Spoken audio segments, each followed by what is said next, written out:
Okay, we'll call the regular city council meeting on November 18th, 2020 at 7:05 p.m. to order. Join me with the pledge of allegiance. I pledge allegiance to the flag of the United States of America, and to the republic for which it stands, one nation, under God, indivisible, with liberty and justice for all. Okay, roll call, please. Mayor Copeland is absent. Tom Baylor. Here. Kathy Sherman. Here. Jeff Guard. Here. Melina Meyer. Here. Ann Schaefer. Here. David Allison. Here. David Gleason. Here. That's quorum of council. Approval of the regular agenda. Move to approve. Move to second. Any changes there? Hearing none, will stand approved as presented. Disclosures of conflicts of interest and ex parte communications. Yeah, this is Melina. Yeah, go ahead, Councilmember Meyer, or Vice Mayor. For item 13 and 16 in the executive session, I'm related to the submitted. Okay, you do have a conflict on those as you stated earlier. Anybody else?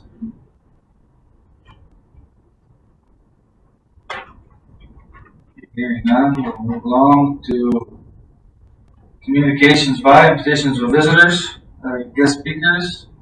Anybody online for the incident management team? Or,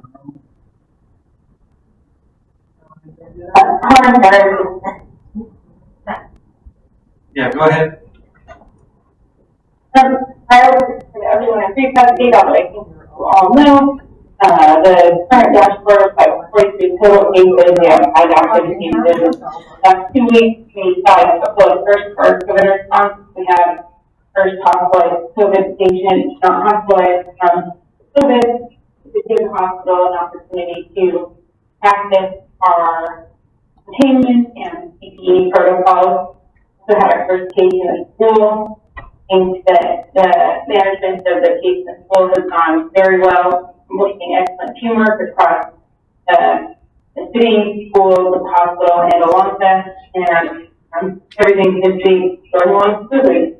Our testing capacity continues to be intact, but is very limited, as we don't feel that we have a very reassuring supply chain. So we are being cautious with our testing capacity here locally and using Sendef when we feel that we safely can. We also have new news on the horizon with 2 vaccines that are looking very promising. We expect that we'll get the first round of vaccines for high-risk settings, such as congregate living settings like the long-term care, as well as immunization for critical infrastructure. These are typically working in high-risk areas. And we think that vaccine will be coming probably in the next, even as early as 1 month. I'm here for any questions. Okay, thank you, Dr. Sanders. Any questions for Dr.? Is being on council considered high risk? I don't think yet, although we certainly can argue it. Yeah. Anybody online have questions for Dr. Sanders? Got one quick one. This Pfizer vaccine, we're looking at being the early one. Are we set up with refrigeration that meets their needs? Yeah, so there's 2 vaccines, as you mentioned, the Pfizer vaccine that requires deep freeze, and there's a Moderna one that does not require a deep freeze. He has received guidance that we shouldn't need a deep freeze capability, because the amount of vaccine that we will be given will need to be injected within 3 days. And at this point, we feel that we will be able to meet that standard with the spare workforce that we have here in Cordova, and the number of vaccines that will be available to us. We think we'll be able to get any and all vaccines deployed within the 3 days. Thank you. Dr. Sanders, this is Helen. I'm wondering if you could talk a little bit about the governor's new health order, just to clarify to everyone. Sure, I think people do have some questions on that new health order in terms of the in-state travel guidance and if sort of on the road system because the last marine highway or not. Really, I think in my discussions with the state, the intent and the spirit is really to protect remote places and certainly our remote. We are trying to encourage everybody to be extra cautious and not travel when it is not absolutely necessary. In addition, if you are capable or if somebody is coming to visit you and you can get a test prior to coming, that is the way to protect the community and also help keep our testing supply intact. Those early tests are missing some of the cases. We are asking people to wait at least 5 days when if they can, to get that second test done when they arrive in Cordova.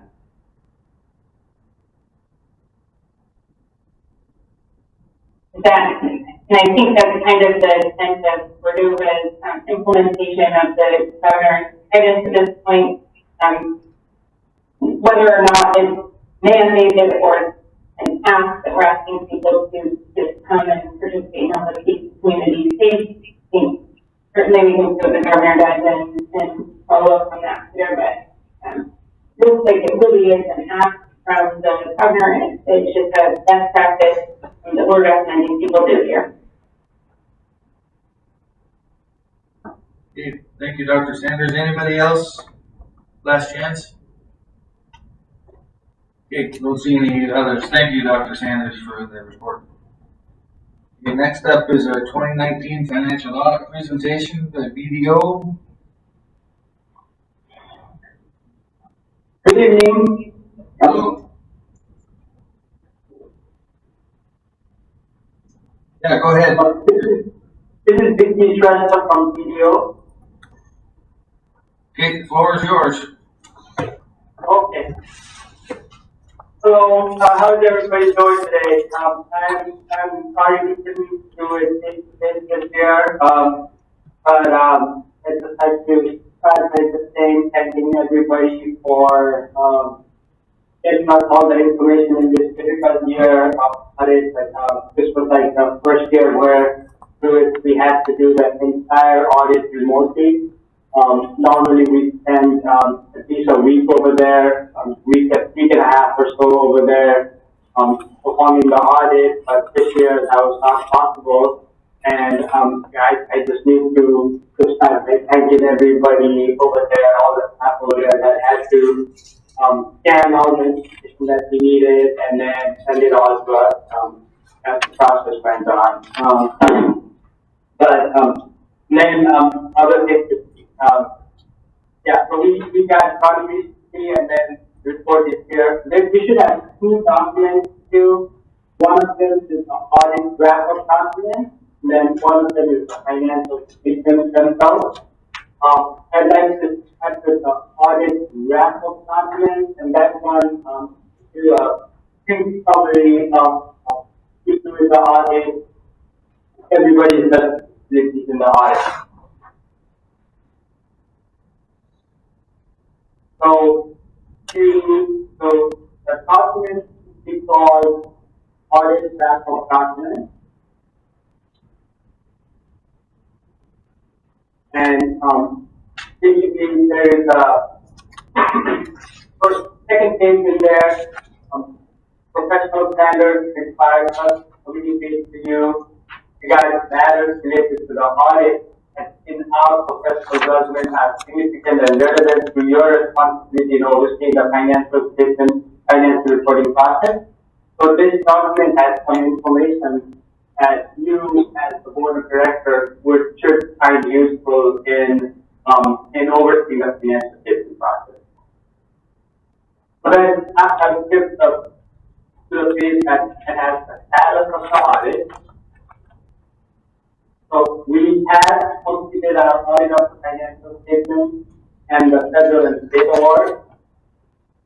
Our audit was conducted in accordance with auditing standards generally accepted in the United States of America and and government auditing standards. So because who are subject to, because you report as a government, not only are you subject to federal financial statement audit, but the audit also has to be done according to government auditing standards. And then since you get over $750,000 of federal funding and $750,000 of state funding, you're also subject to an audit in accordance with uniform guidance for your federal awards and single audit guide for your state awards. So just one more time, like there's a lot of samples that has to be pulled because of science work we have to do with federal and state single audits. So again, I'd like to thank the staff on especially this year getting all that information to us electronically so we can test those items. So first bullet point there, the objective of our audit was to obtain reasonable, not absolute assurance about whether the financial statements are free from material misstatements. So an audit does not include looking at 100% of the data. So we do our risk assessment and we use the concept of materiality. So based on that, and we focus on certain items more than others, like the higher dollar items have the better chance of getting selected for the short report. And then there's also a lot of random sampling going on, so there is chances for a lot of items to be picked for dashboard. The third bullet right there, we have issued an unmodified opinion on the financial statement, released our report on November 5th, and then both the financial statement and so we also issued an unmodified opinion on the federal compliance and state compliance too. Towards the bottom there, all the records and information requested by you were freely available for inspection. Management cooperation was excellent throughout the whole process. Next is results of our audit. This one talks about few significant accounting policies and practices. You'll find that in the notes of your financial statement. And this one just focuses, there was no new accounting standards significant to the financial statements that were adopted this year. I don't know if you remember a few years ago, there was some significant one. In 2015, the pension one was adopted, and at that point, we brought the first liability into the financial statement. And a couple of years ago, the healthcare portion of that was brought to the financial statement. And those two accounting pronouncements have the biggest impact on the financial statement in recent history anyway. And some of your major accounting estimates is your allowance for uncollectible accounts. Of course, like city has to go always look at their CR listing and make sure that everything if something is not collectible, that they put an allowance on that account, so that's the next estimate.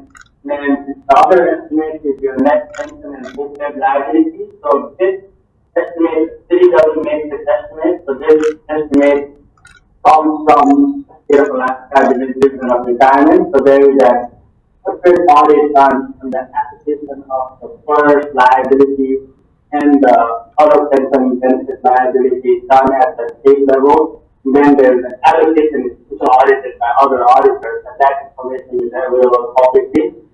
That's where that information is gathered and that's what's reported on the financial statement. Another accounting estimate is your your obligation related to your landfill. That one was estimated or done based on a survey or like an estimate that was done by some contractors in the past. And then you also have a false self-insurance reserve for your workers' compensation and health insurance.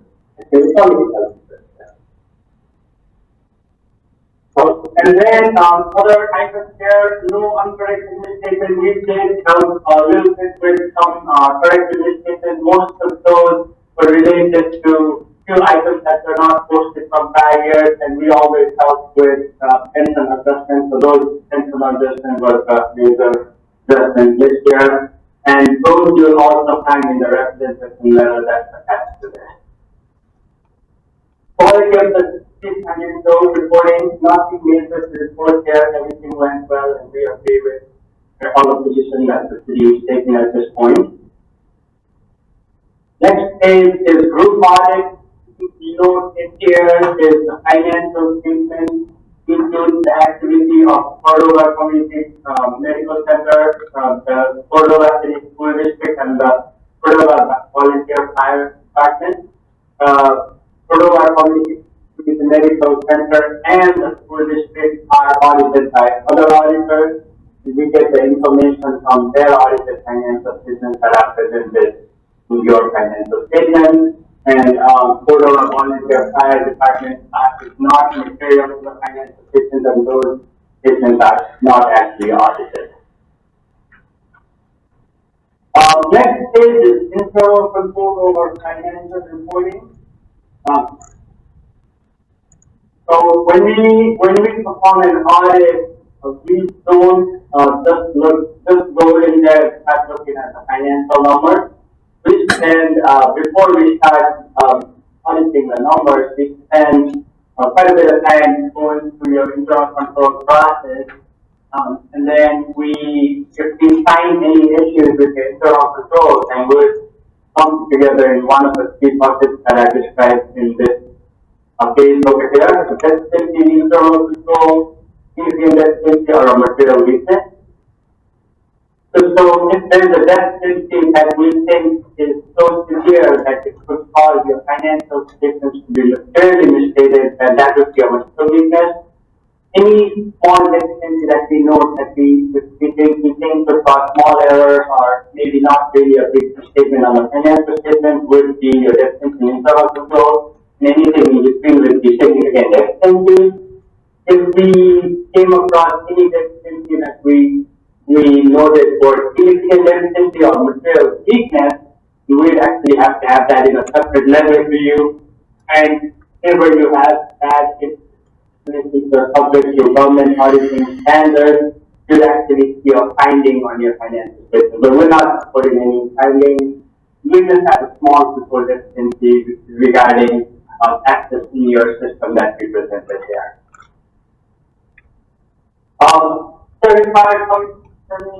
We didn't have any disagreements with management. We don't know of any conversation that management has with the accounting firms or anything like that.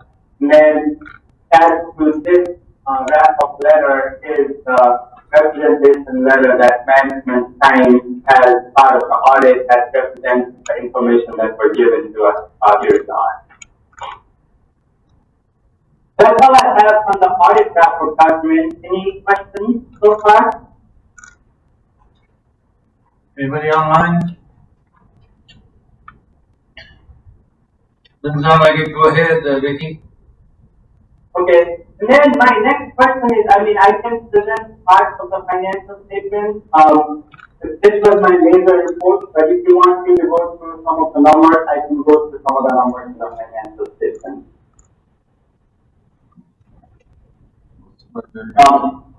Go ahead.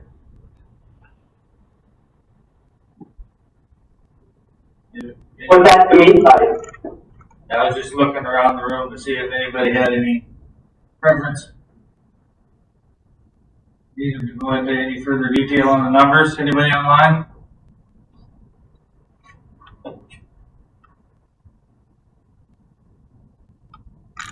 Sure, Helen's had her questions, but I'm already. It doesn't look like there's any. Anybody has any comments, Vicky? Yeah, there is one page in the financial statement I would like to go through real quick just to give you a summary of the opinion so that you can see. So if you go on the financial statement, it will be on page 120. It's called the schedule of items and person costs.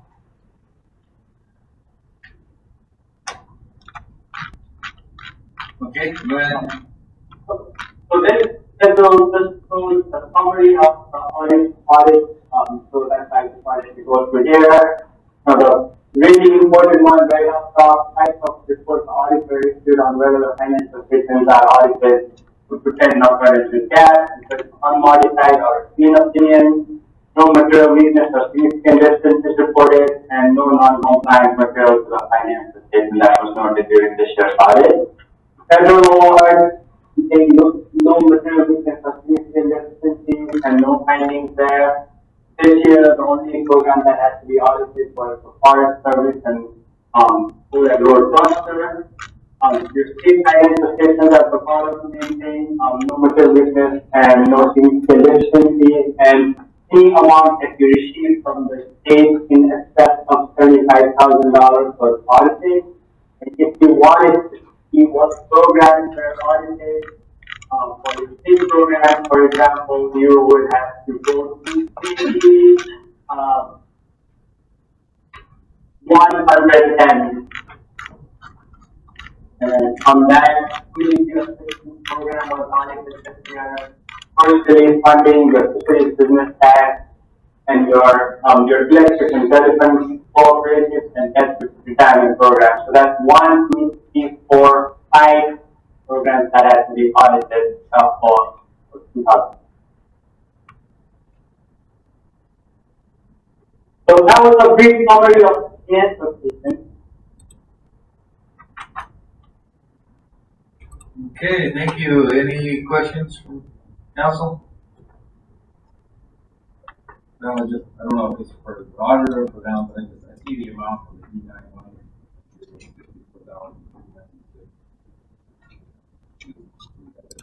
What could that mean for everybody? Thank you.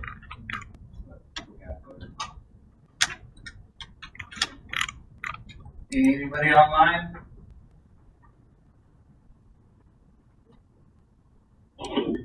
Hey, this is Councilman Sherman. Yeah, go ahead. So in this finding, I see that there was that the finance director was carrying all journal entries. No one was reviewing them, and this has been resolved.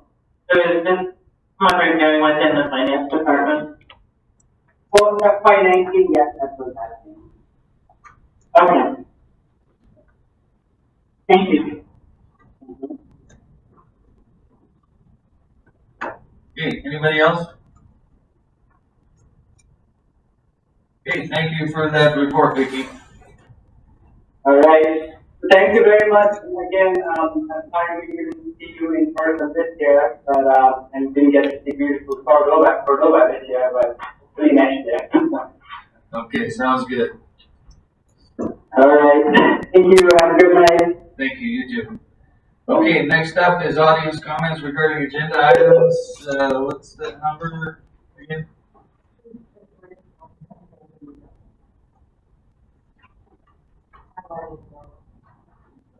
Two 253-6202. That's the call-in number for anybody out there who wants to call in to make comments. 253-6202.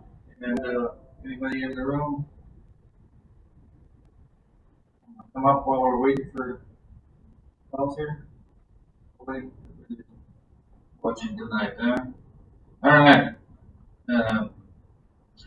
We'll go ahead and move along. If anybody calls in, we'll go back to them. But chairpersons, representatives, boards of commissions, CCMC, Authority Board. Sure. This is Hannah Sanders. Okay, go ahead, Hannah. So obviously the hospital has been really actively working and responding to COVID. We had a lot of success with recruiting this year, and our youth traveling staff is down. We're working on our budget for 2021. As you can imagine, it is very challenging to budget right now. With all the one-time costs of COVID, this is a rebasing year for our cost report. So waiting on information for that to come back and confirm our rates for 2021. We are also making adjustments to our charge master. One of the problems that we found is that our historic budget, we're overstating gross revenue, and it is not actually reflective of the net collectible. as we adjust that, it's gonna have a significant impact on our budget. So we're working on both of those things right now, as well as our FTE adjustments. We're gonna try to have something to you guys by December 2nd in terms of our budget. Again, this is a pretty challenging year to get a draft year budget out. I did hear the discussion regarding the hospital and if they needed to be in the budget for the next year. One of the major things we have coming up, the underground storage tank figures, which is estimated to cost really around $100,000. We're currently waiting on bids back right now. That is not something that is going to be able to be funded by CARES funding. So keeping us in the budget in some way at least help cover some of the facility issues that cannot be deferred anymore. It would probably be very important right now. And that is what I have. Thank you. Any questions from council? Yeah, go ahead. I need quite a few capital project. Fuel tank they have to replace, right? The underground tank has to. Yes, the underground storage tank, right, the facility is no longer, it's become incredibly difficult, actually impossible to get insurance with the underground storage tank because the warranty is over 10 years out of date. So we have to take care of that project this year. We have a $250,000 deductible on our insurance. We have that to work because it was impacting our ability to remain operational. And that is something that we will be having to address in 2021. So that estimate, the cost of removing the tank plus installing the new double wall tank, that all wrapped up. The tank. With all that number right now is a relatively rough estimate since we do not actually have the bids at this point. I know we discussed this a couple of years ago, and I think at the time we talked about it as simple as cutting a hole in that tank and filling it full of sand. I don't know if you had to dig that out or not. But of course, this would be a big cost for the tank, so yeah. The underground storage tanks are very highly regulated, so we certainly are looking at the least expensive option that will still meet regulatory requirements and are definitely looking at that. Thank you. Thank you. Anybody online? Questions for Dr. Sanders? Okay, once again, that number for calling in is 253-6202, 253-6202. And we'll move along to the school board rep. Alex? My teacher voice, can everybody hear me? We can, but they might not be able to.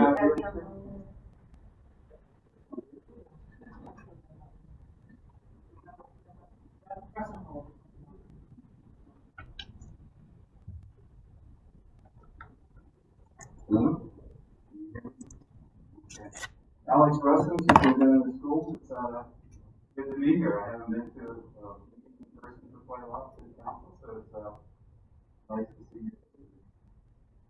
So we're in the final stretch of the first semester as we head into the holiday break next week for Thanksgiving. And then we've got a couple more weeks of school before we go into our winter break. So staff and students are looking forward to that, I'm sure. Right now we have a short survey out to staff and parents to find out if we can learn about their intended travel plans over the winter break in particular. And as the governor's mandate and local mandates are kind of in front of us now, just a day or two after we put the survey out, some of those results may be in fact a little bit different. But the purpose of us trying to understand what people are going to do over the holiday break is maybe will kind of impact or guide us in how we reopen the building after the holiday break. We're scheduled to open up school back in session on January the 4th. And so again, we're just trying to learn about information for people who may be traveling over the winter break and coming back and having to quarantine, and will that impact attendance and you know, the future events and so on. So we're in the process of getting that information, and we'll be making that decision here obviously before the break, but hopefully by our December meeting. As you know, or may have heard, we had a student who tested positive for COVID earlier in the week. And I want to just mention that at this point in time, the medical response team has no indication or no information that was transmitted at the school. And I think that's an important distinction to make. You know, it wasn't at this point in time identified as a school-related transmission. As Dr. Sanders mentioned earlier, the medical response team was in contact with our school staff, those teachers that were potentially involved, and got information from them. And I think we did well in working with the medical response team to initiate our response plan.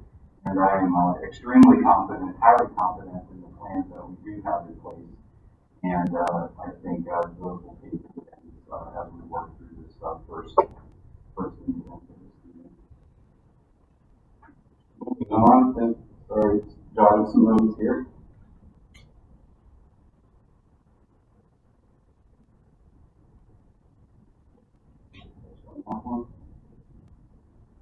The school district did receive a grant award, a federal grant award, and that came from the U.S. Department of Agriculture.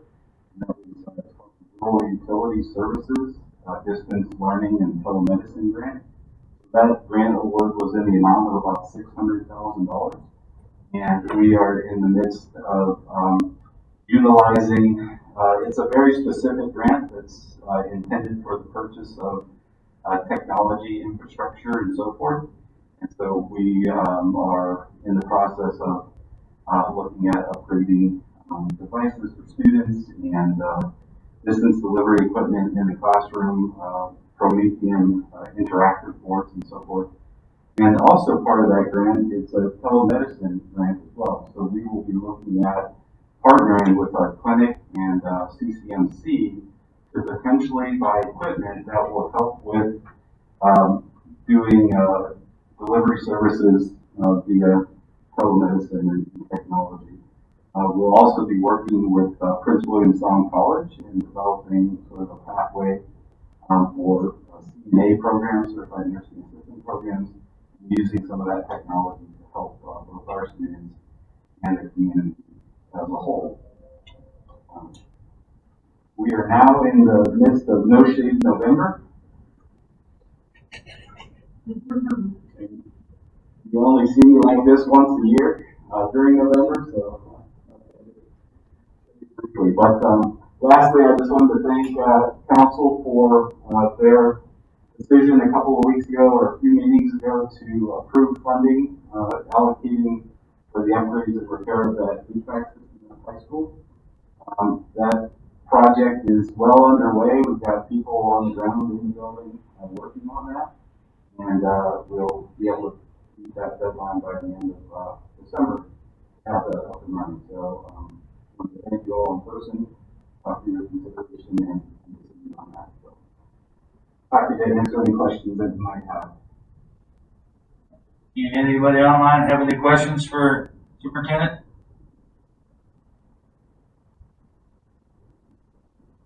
Well, here at the table. Yeah, thank you, Alex, and the board for working through a difficult year for you guys there at the school. Appreciate the effort you guys are putting in. Thank you. Okay, we still don't have any calls online, so we'll just keep on going. Approval of the consent calendar. Consent calendar is before you. On the consent calendar, David Gleason, Yes. Melina Meyer, Yes. Kathy Sherman, Yes. Ann Schaefer, Yes. Tom Baylor, Yes. David Allison, Yes. And Jeff Guard, Yes. the consent calendar is approved. Okay, the mayor's report, there's a report here, right? Yeah, he did a handout last minute that you guys should have received by email also. Anybody have any, well, I guess I can't answer any questions anyway. I just got it this afternoon too, so. We'll go on to the manager's report. Ellen. Mine is very quick. I just want to let everyone know that the quarterly cash cards will be dropping in mailboxes on Friday. So everyone should get those. And it is, again, our hope that residents will spend those resources at local businesses, whether it's paying bills that you need to pay or hopefully buying some new things, exploring new businesses. There's a list of businesses in the packet that comes with the cards, and we look forward to seeing how everyone is spending them and contributing to our local economy. Great, thank you. Any questions for manager? Hearing none, city clerk's report. I don't have a report tonight. Okay, that makes it easy, huh? Correspondence. Thank you note from Brian O'Leary of Ocean Beauty. Comment on that. I think I mentioned at the last meeting too, to all the candidates. I think they did an outstanding job. I think our hats off to them. It started out as a, really dire warning. People were upset, but they did a great job. Thank you very much for that. Absolutely. Hey, no ordinances or resolutions, unfinished business, and disposal and method of disposal of the ASLS 79-258. And we can move this to executive session, or after executive session, if that'd be the desire of the. That would be my recommendation. Okay, so we'll move item 13 to item 17 there. No miscellaneous business, discussion of COVID-19 emergency response. Anybody, we'll go down the list here. Vice Mayor Meyer? No, I don't have any. Councilmember Baylor? No comment. Councilmember Sherman? I just got a brief comment because I was traveling, returning, and I really want to compliment the report ambassadors. They were great, and I watched what they had to go through with people who weren't cooperative. Informed me, I thought I knew everything, and I did not. So that was good. And then when we went to get tested this week, I mean, it was just awesome. There was a line. It was cold. You were there, Councilman Allison, and Dr. Saunders was out talking to young people and to all of us. And our quarantine instructions have been very clear. And I just wanted to say I think what we're doing in our community is working. And I'm so impressed with people who must be exhausted doing this. Thank you. That was a busy day there right after the second graders figured out that they all needed to be tested. So it was a busy morning at the testing station there. Sure, and they did do a good job. Councilmember Gleason. Councilmember Gard. No comment at this time. Councilmember Schaefer. Yeah, just want to say thank you to medical staff, full staff, and then city staff for quick and thorough response and getting information out regarding those positive cases. So thanks, everyone. Thank you. I don't have anything to add to that other than it'll be nice to have those cash cards out in the community. I think that'll be a big boost to not only individuals, but mostly to the businesses in town. That money spent in town should help some people make it through the winter who might not otherwise. So appreciate that. Pending agenda, CIP list, calendar, elected officials, yada yada yada. Start with the pending agenda. We were gonna talk about the. Yeah, so the December 2nd meeting would also have to be advertised the week of Thanksgiving, so that packet would be a rush next week by Wednesday. And like I said, I've talked to some staff and we don't think there's anything pressing. We could throw a special early December if we had to. But if we just go with a budget work session on the 2nd instead, we'll pass the hour. And we're comfortable kind of getting it all wrapped up before the 16th, which is the day we're hoping to pass it by. No regular meeting, just. Correct. And I believe since that, like, nobody wants to come here Friday after Thanksgiving, we'll probably advertise that like we did this week's on Monday. But it will be a detailed budget, so is everybody good with that, council? If we don't do it on the 2nd, we can push it to a different day that week. Or the 4th, but. I'm good with that, and if there is items that come up, we can have a special meeting, or we can throw it on the special meeting after that. Okay. Yeah, I'm gonna change that. Yeah, go ahead, Councilman Schaefer. Yeah, I think that sounds like a good plan to give ourselves, some time to sit down and work through the budget before that, the deadlines and stuff. Okay, so that will be the plan for that. Anything else on the pending agenda?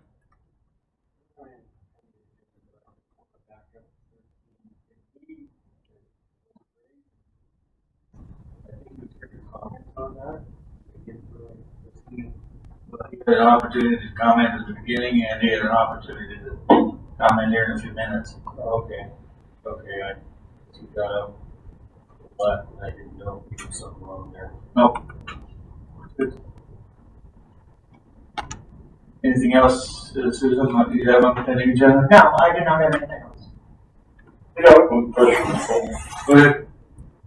Back to the budget workshop, when are we thinking we'll have the detailed budget back to council, so we've got some time to look at it before workshop? Certainly by that Monday, if we can get it earlier, we will.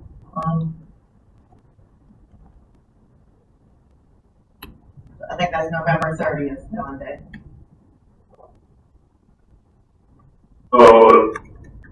Okay, so we basically get a day.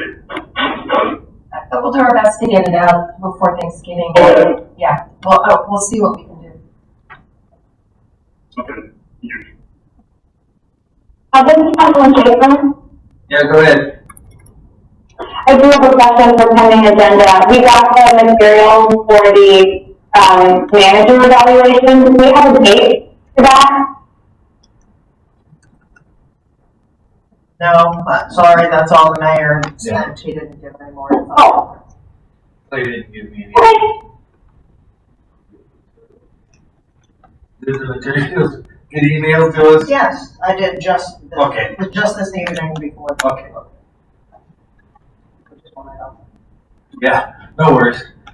Busy boy right now. Yes, he is. Yeah. The mayor is out. Yeah, I just happened to see them, but I didn't know if there was a date. I didn't see a date associated. Yeah, no worries. Just so everybody knows, the mayor is working on the Humpback Creek Dam project out there in Humpback Creek. They're replacing the dam out there, so he was busy tonight. So, okay, anything else? How about the elected and appointed officials list? So, how are we doing with recruiting? Well, planning commission is a little weak. Returning over this time, and one has put a letter in.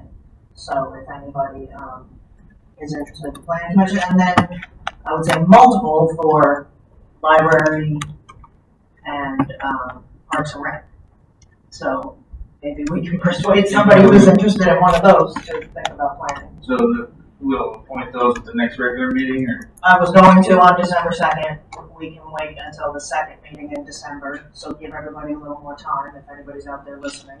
And then the boards and commissions that exist right now can continue in case, like, there might be a planning meeting second week of December, and the whole board can go and finish out. Sounds good. Anybody else have anything on that? Item 15? Okay, hearing none, we'll move along to audience participation. Again, that number was 253-6202. 253-6202 if anybody wants to call in. Otherwise, anybody here in the room? Not a big. I feel like one of us would be getting a text. Yeah, I'm not how to teach it. Okay, we'll move along then to council comments. Let's see my list. Councilmember Gleason. Thanks to Helen, that probably pretty tough conversation to try out today. We all had different, we're all thinking $800,000 and it whittled it down to 150. So I appreciate all your work there and the rest of the staff. So, thank you, staff. Councilmember Bailey.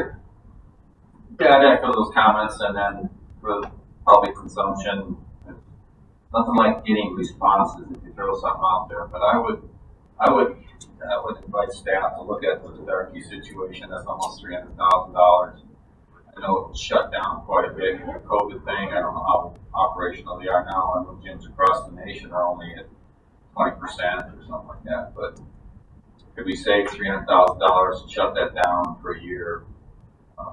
And again, 1 year. How big of an impact would that be? I don't use Darky, so I can't really speak to who's affected and how that affects. But I'll put that out there for the public if they want to make comments between now and the next meeting. Because I think we should seriously consider that rather than taking money out of our savings. And then also, it's costing us $300,000. What are we bringing in? What is the membership? What's that cost? How does that work? What's the deficit? It's a break-even proposition, then by all means keep it open. Yeah, and thanks everybody for being here. Mayor Meyer. Yeah, just thank you to all the medical staff and the infant band team for all the work that they're doing and singing, and the staff and manager for putting on the budget, challenging year and next year is probably all be challenging. So, big thanks. Thank you. Councilmember Gard. I don't know that I can put parameters on my things, just thanks to everybody, for everything they're doing to all get through these trying times. Today, budgetary, or disease, or whatever we're doing. But anyway, we'll get through it. Thank you. Thank you. Councilmember Schaefer. No, just thank you, everyone. Okay, Councilmember Sherman. Sure, thank you. I think Councilman Gale has a point in that our solutions to budget shortfalls are closing down entire departments, and I think and I hope that the community will start to pay attention and make some comments and call or email their council members prior to the meeting on December 2nd. I hope it's not a rant on Facebook, but they'll actually reach out to those of us who are trying to make these decisions. Wanted to compliment Public Works and Parks and Rec on all the work that they have done on the CARES funding, and it is so impressive what they got done in such a short amount of time. We were handed that funding, and it's not easy doing things here in our remote community, so I'm really impressed. That was the stuff that's gotten done. And I really wanted to compliment the finance team too. That was one of the cleanest audits I have seen in a year of working with the city and paying attention to audits. And I think we should be just so proud of that. If nothing else, even though we're still fighting a budget deficit. And I think that's all I have to add. Thank you, Councilor. I too express appreciation to the staff and congratulations on a pretty good audit as I can see it. That's a lot of work getting that done, a lot more this year, but having to send them everything instead of having them just read through the file. So appreciate that, and I too would like to express appreciation to the Public Works Department for all the extra work you've done, Sam, and all the other staff involved in all of the different projects. And a lot of extra work trying to cram everything in the schools. They have the same issue. It'd be nice to. I'm sure they're looking forward to getting their HVAC system working over there. To the stop. So, thanks everybody for the work that they're doing. I appreciate the work that they're doing on the budget, and we'll get there. So, that said, we've got no comments from the phone name. Okay. We'll move along then to executive session. We have a disposal of ASLS 79-258 in executive session because it is a matter of immediate knowledge which will clearly have an adverse effect on the finances of the government. Second. Moved and seconded. All those in favor, say aye. Aye. Opposed? Aye. Okay, motion carries unanimously. We'll take about a 5-minute break to clear the room here. Are you going to give them their numbers? Yes, everybody hang up and I'll text you the other number. Okay, and then audience, we will come back into regular session and take up item number 13 when we're with our executive session.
Okay, we are out of executive session now, where we discussed the disposal of ASLS 79-258 items.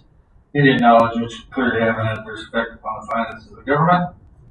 And now we were back on the regular agenda, item number 13, disposal and method of disposal of ASLS 79-258. Mr. Chair, I would move that we table the disposal of ASLS 79-258.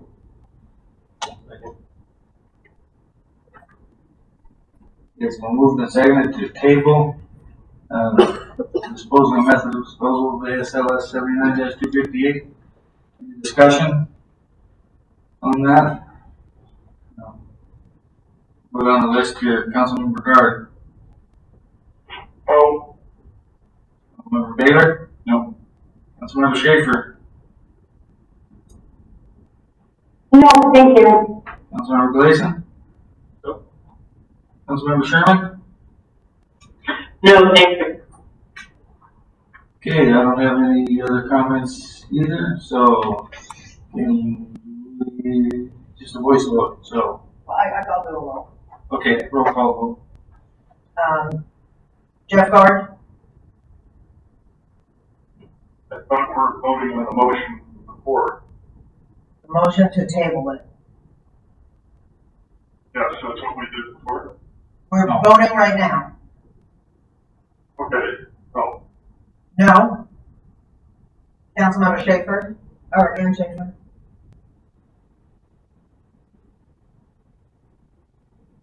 Yeah, David Allison, Yes. Kathy Sherman, Yes. David Gleason, Yes. Tom Baylor, Yes. motion carries 5-4. Okay. Down to our last motion.